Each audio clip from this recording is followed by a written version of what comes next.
One day when I was looking at the meaning of the Japanese word naragi, which is this kind of cropped sleeve, kind of wider,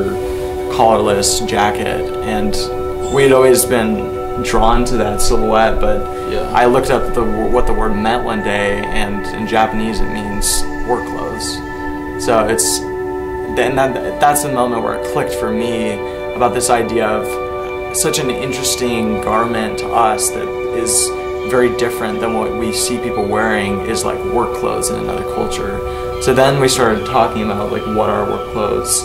what do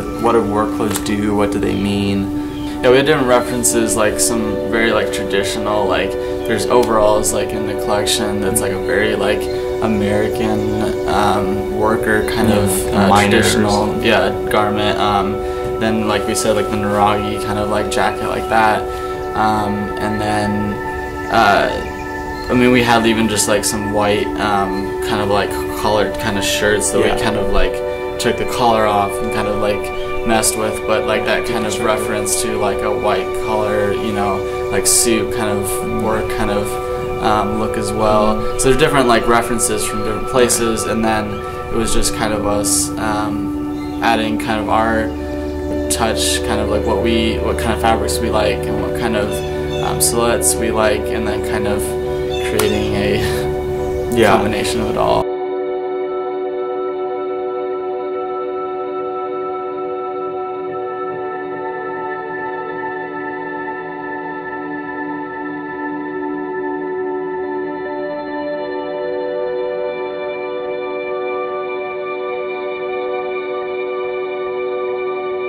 There's work that hasn't even been